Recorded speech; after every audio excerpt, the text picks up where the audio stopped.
Welcome to another series in Unity game development. If you want to learn about rigid bodies and physics, colliders, collision detection, sprite movement, scripting, and user input and jumping, stick around.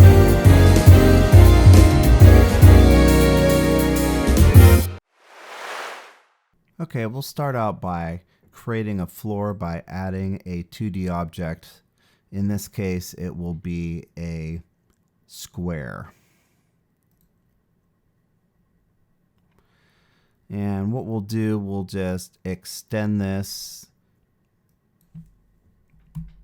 Oops, that's position. We will extend this and make it a long floor. How about 30 or 40? Okay. And we will just move this thing down like this. All right, and we'll change the color to green to make it maybe look like grass or something. There we go. Okay, next thing we'll do, we'll add a circle to the scene. Okay, so there we have a circle. Okay, now when we run this, we will notice that these objects are staying put.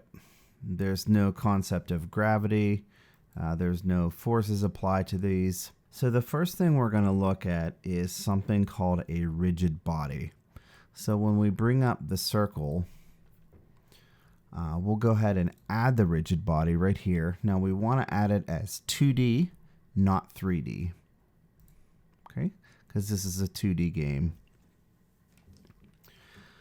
All right, and what this does, it lets the physics engine take control of the transform component. So it allows this section right here, this rigid body, to manipulate this transform right here. Okay, essentially the position and rotation. So once we do that, we can hit the play button and we see that this now has gravity. This circle has gravity, but this circle and this giant square, this ground down here, aren't really colliding with each other. So this circle has some mass. We can see it over here. The mass is 1. We have this thing called linear drag, and linear drag is kind of similar to resistance. Maybe you could simulate air resistance, or you could simulate water resistance if you're playing a game underwater. So if we were to add a little bit of linear drag, I'm just going to put it to 20 so we can kind of see this thing fall down a little bit slower than before.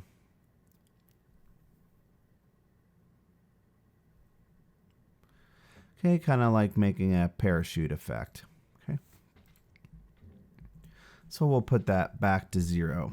So we can apply forces to this circle through code or through other objects colliding with it. But right now we see that these objects don't really collide with each other. They just pass through each other. What we need to do is add some collision detection, and that's done with colliders. So we can see that we have a lot of colliders right here. We have the 3D and the 2D versions. So on any of these, it's 2D for 2D, and there's nothing written there if it's 3D. All right, so since this is a circle, we're going to pick circle collider.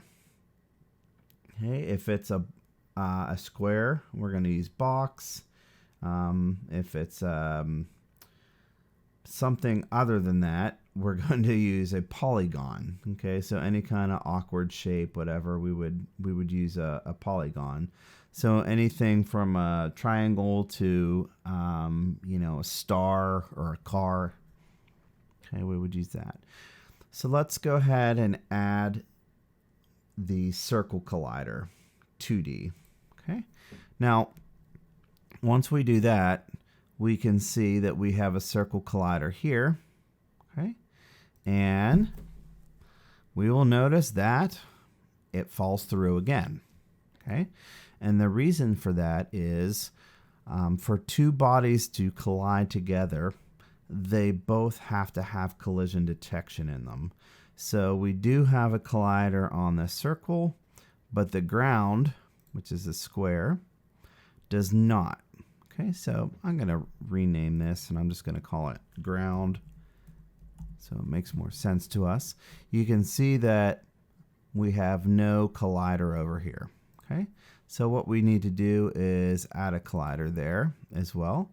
So the circle has a collider, okay, and the ground also has a collider.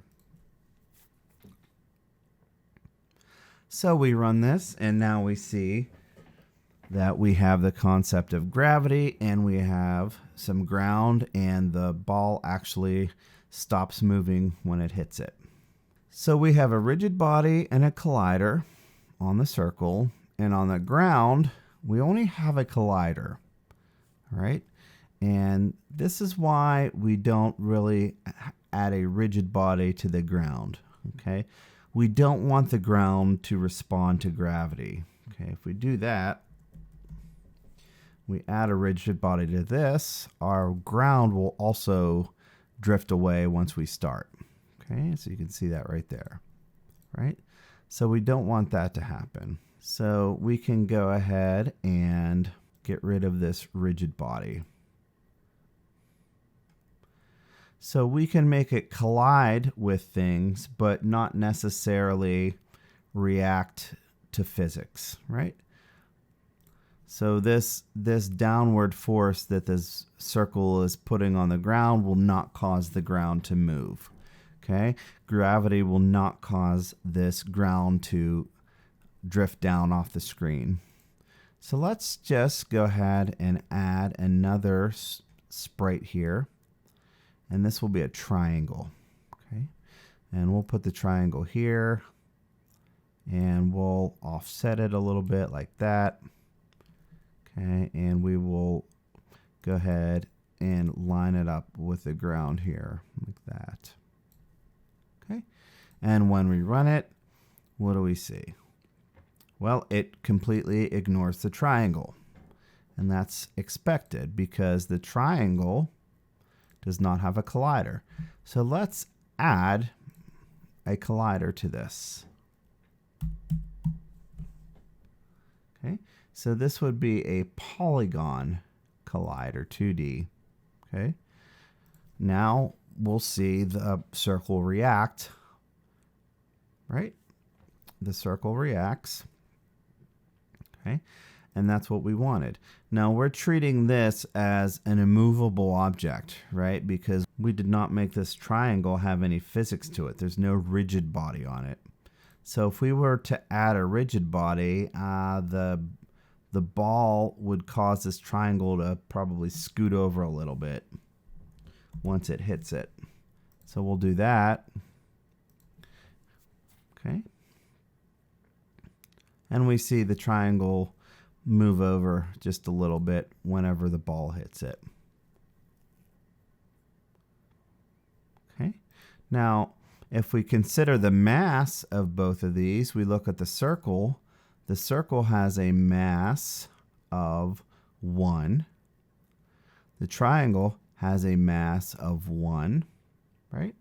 So the more mass something has, the less resistant it is to move when something else hits it, but it is going to be able to move something that has a very small amount of mass. So if we have this circle with a large amount of mass, let's say 100, and we keep the triangle at 1, this circle should move this triangle a good bit now. Okay, and you can see it moves much further. On the triangle, we can just get rid of the rigid body like that. And we can do this just like this. And really what happens is when you don't have a rigid body, it almost puts these at infinitely high mass. Okay, so this triangle does not have a rigid body, so it's really acting like it does, but the mass is infinitely high and nothing can move it Okay. All right, so let's do a couple more things here. Now that we have both of these things reacting the way we want. What we're going to do is we're going to write a script to move this triangle across the screen. Okay, so we can just add it right to the triangle because we're not going to reuse it. So we'll just make a new script. We'll just call it triangle script.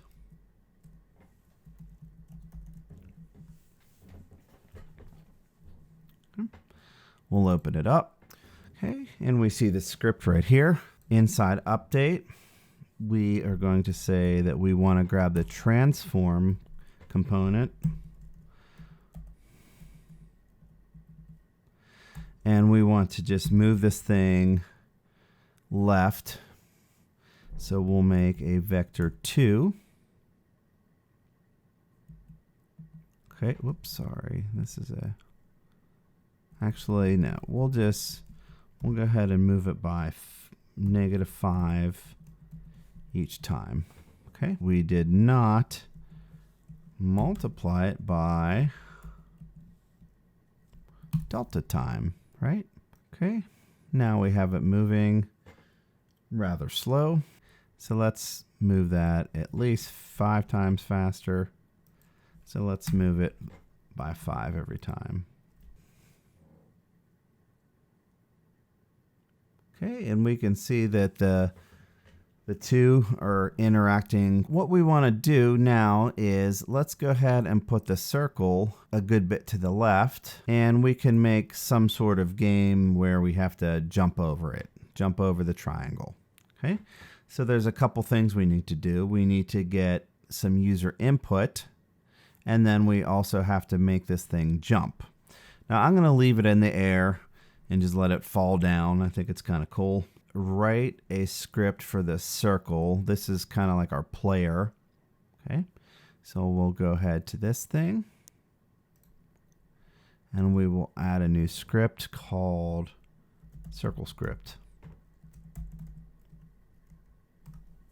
Okay, so we have start and update, the two most common events in the Unity lifecycle. We're going to stub something called fixed update for now. Okay, we're going to go ahead and eventually use that. What we want to do first is go ahead and get the user input. So we'll use a space bar. So we're going to say if what is it? Get key down. And then we're going to do keycode.space. Okay, now we'll just go ahead and print a log message here. So we're going to say debug.log key down. Sorry, we'll say space down. Okay, space bar. We'll go ahead and run this. Okay, so when I hit the space bar, we see the log event shown there, and I can hit it as many times as I want. Okay. Now we have this special update here called fixed update. And fixed update is used for physics calls.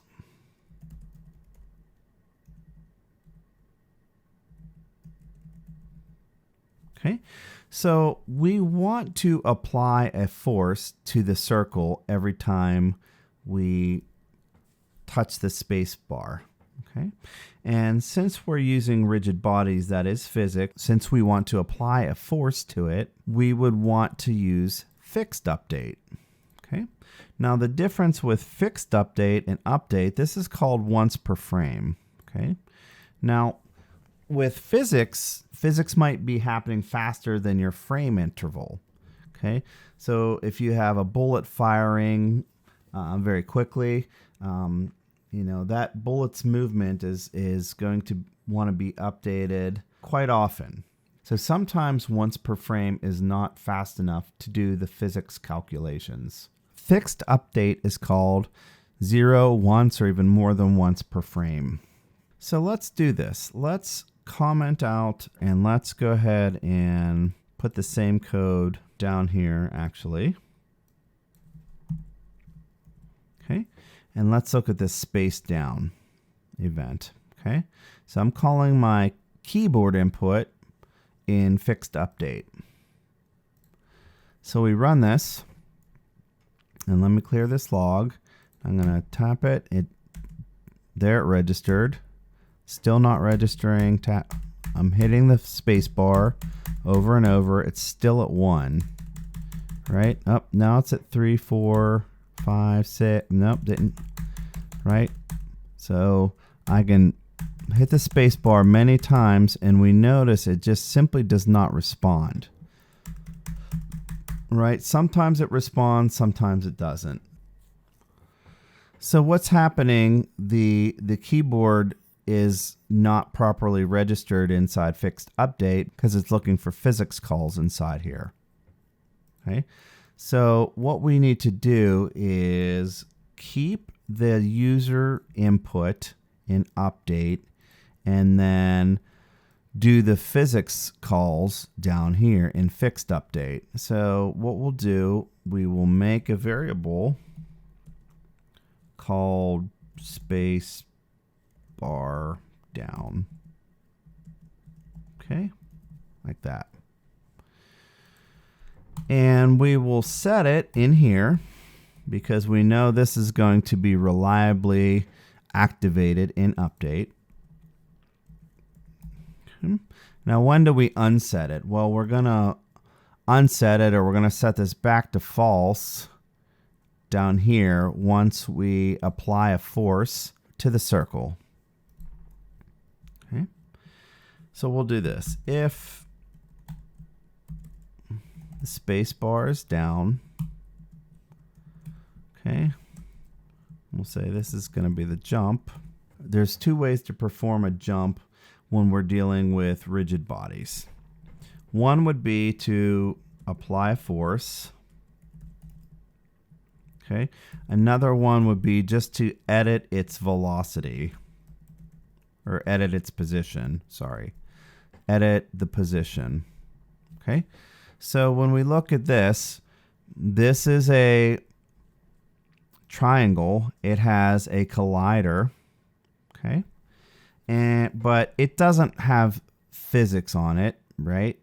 So we can't really apply forces to this. The only way we can move it is with the transformations. When we have the rigid body, we can move it manually with position, and the physics engine can also adjust this stuff up here as well. When we want to make the circle do something, okay, we can either apply a force kind of in the, oops, let's get that back. We can apply a force to the rigid body part, or we can change the transformation there. And we'll show both ways to do that. So let's do the force one first. So in order to do this, we kind of need a hook to the rigid body. Okay, so we need to grab this component right there. Now there's 2 ways we could do it. You can make it public, all right, and just drag your script in there. There's 2 ways to do it. One, you can make it public. In my opinion, the better way is to keep your data encapsulated, okay, and then just make a variable and get a hook to it like this. So we'll make a rigid body 2D, call it RB. And when we start our script, we're going to use something called getComponent. Okay, and what getComponent does is it grabs any of these components that you have attached to a game object. Okay, so the triangle, we could grab the transform, the sprite renderer, the collider. For the circle, we could grab any of these, right? The collider, the rigid body. So what we'll do, we'll go ahead and grab the rigid body. So what you do, you just cast it to the type you want. So we're going to say rigid body 2D, like that, and that'll get it. That'll get the rigid body. We'll just say rigid body 2D, I'm sorry, rigid body equals get this component, right? And all this statement does is it goes and grabs this component right there in our code. So we'll apply a force. So we can do rigid body dot apply, I'm sorry, it's add force. And since this is 2D, we can only add it in 2D space. So we just pass in a vector of the force we want. Okay, so it's a two-dimensional vector. And what I like to do is just do a vector 2, and we can just do up, down, left, right, whatever we want. And then you can just multiply this by some jumping power, right? So we'll make a variable there. We'll say float jump for, we'll call it jump force. Okay, and we'll give it a force of 10, we'll say.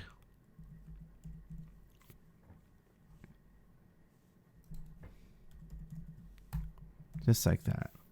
So vector up is just a vector up, up, and that gives us a vector of 0, 1, right? 0 in the x direction and 1 in the positive y direction. All right, so let's see if this works. We should get the input here and then add a force here. And hopefully it's responsive as well. So I'll run this. It's responsive, but it's just simply not very good. We can see that's not good because what did we forget to do? This is always true, right? So it's going to constantly add a force to this. So after we add a force, we need to reset this variable. Okay. Try it again. And I have a feeling that we're going to have to put a bigger force onto this thing. And that's falling. Okay, it is working, but it's definitely not enough force. So if we think about it, you know, our force was not very big. Okay, the circle has a mass of 1. Gravity is 1, so it's pulling that down at 1, and I'm not applying a very big force to it. So let's just bump this up. Let's put it to maybe 200 and see how that is.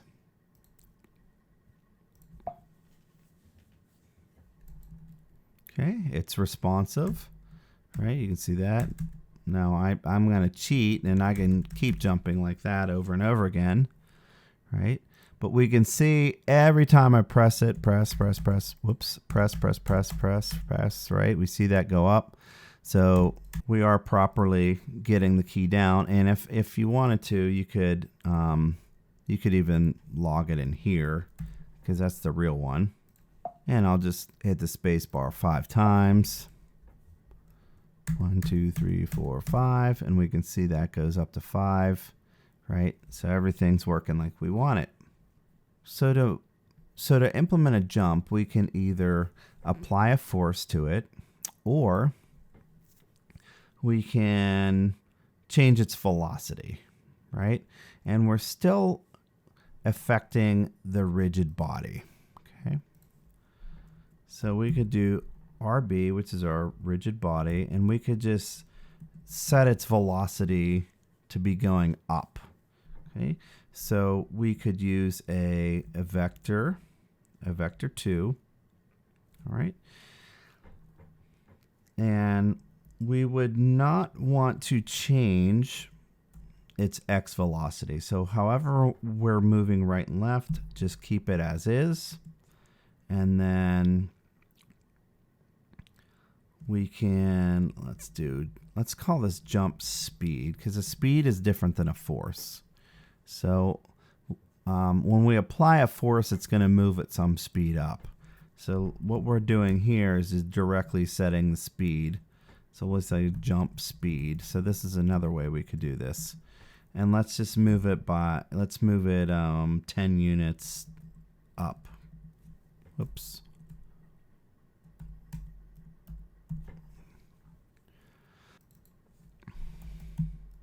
I should say edit velocity there.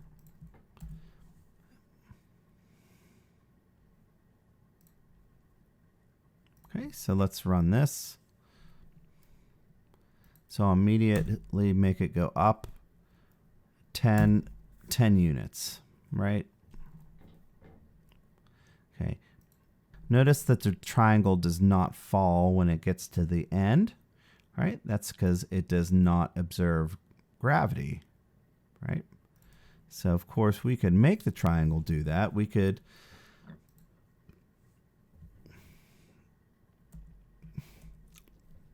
add a rigid body to that. Okay. And we're just kind of moving it manually without forces. We're just moving it, right? And then what you can see happen is the triangle slows down, right? So remember, it's almost like it has infinite mass whenever it doesn't have a rigid body. Now that it has, you know, a small amount of mass, it kind of slows down here, or kind of bogs down whenever it hits the circle there. See it kind of bogged down a little bit.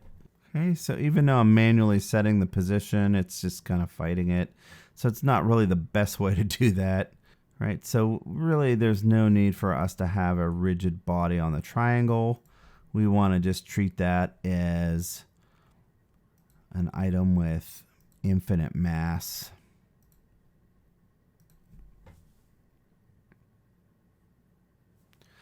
Right, and we could have fun and we could simply jump over this thing. It's kind of too easy right now. Okay.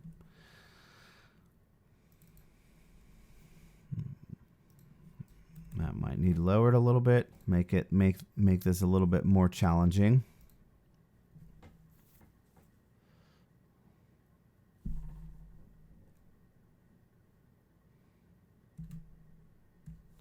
Okay, so that's better. Now, what we can do is whenever the triangle passes up the circle, we could reset it. So we can look and we can see that the circle's at -15. Okay. And when we look, the edge of the ground here is about -19, right? So whenever the triangle gets to maybe -20, we could reset it. Okay, so that's pretty simple to do. We'll just go into the triangle script, and we can just put a little conditional here.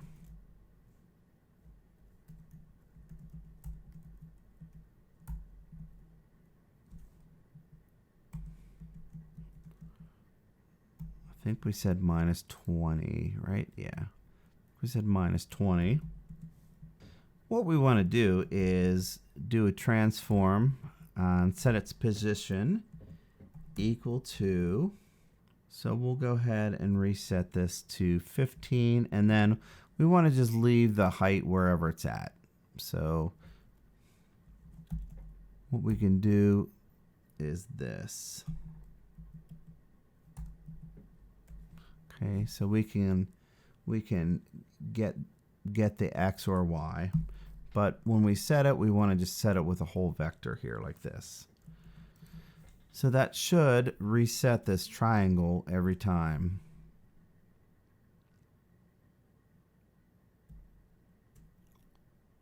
Okay, and that's working fine.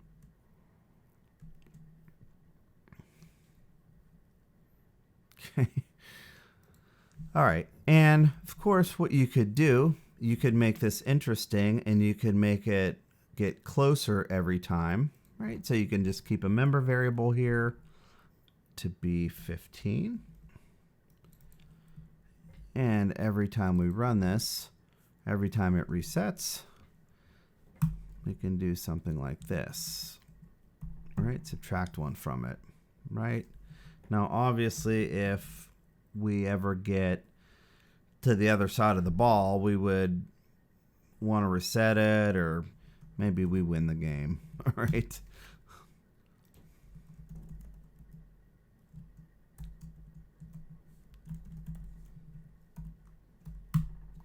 Okay, we'll look at how we can make these things collide later.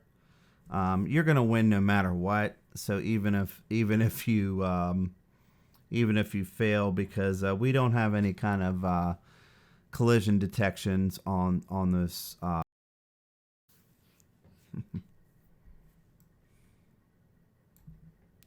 Okay, we need to put this code right here on the reset. Okay, so on the reset, we need to go ahead and do that.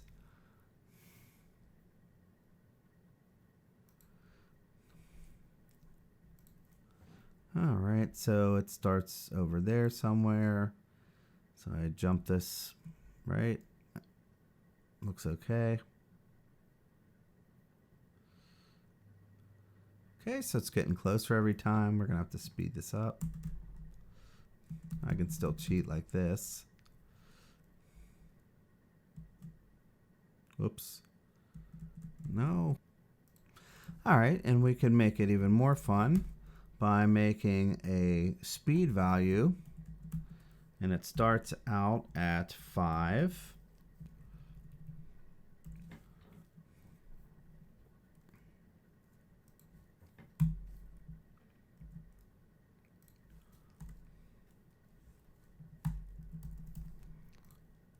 Okay, and we could also bump up the speed.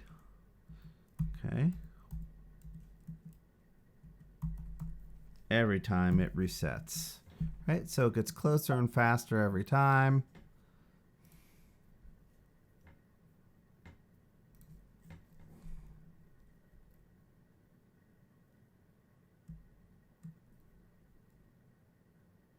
Okay, I can tell it's getting faster.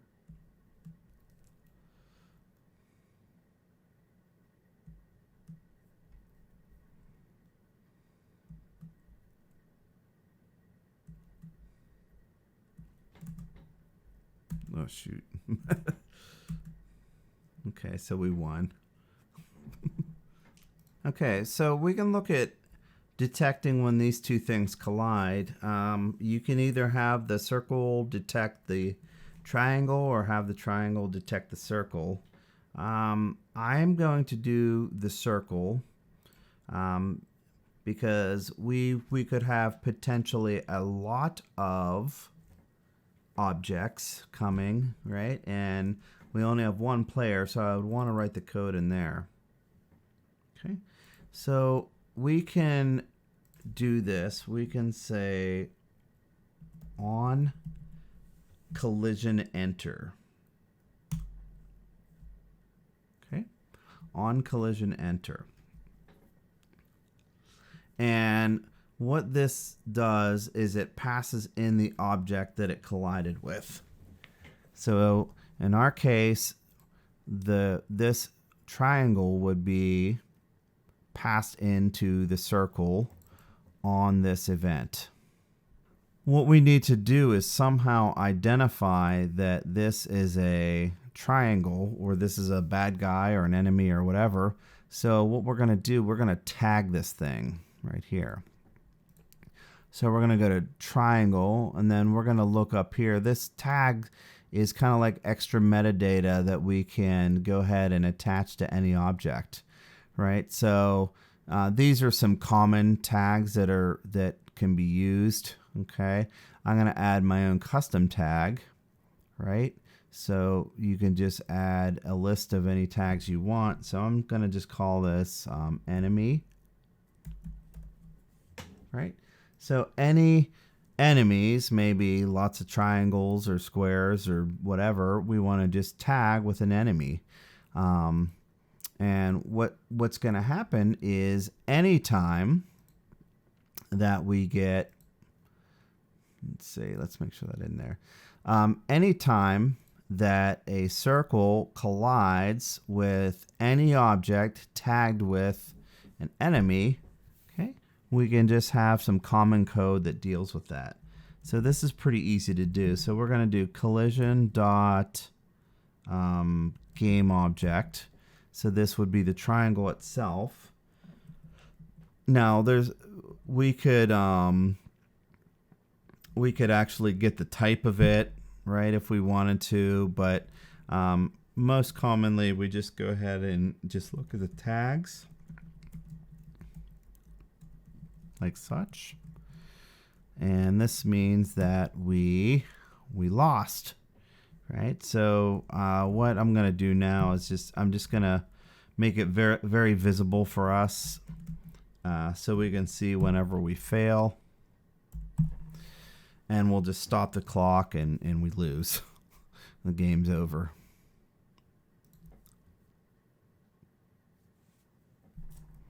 So I'm purposefully going to get hit with this thing here. Hey, that didn't work. Okay, so my bug is I'm doing the on collision enter of the 3D version. So this is the 3D version. That's why that didn't work. So I want to do on collision enter 2D. Okay. So let's fix this and let's give this a whirl.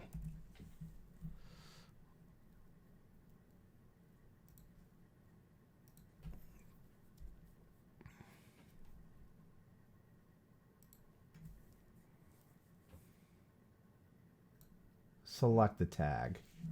Okay, you have to have the tag selected right here. So I added it to the list and I forgot to select it right there.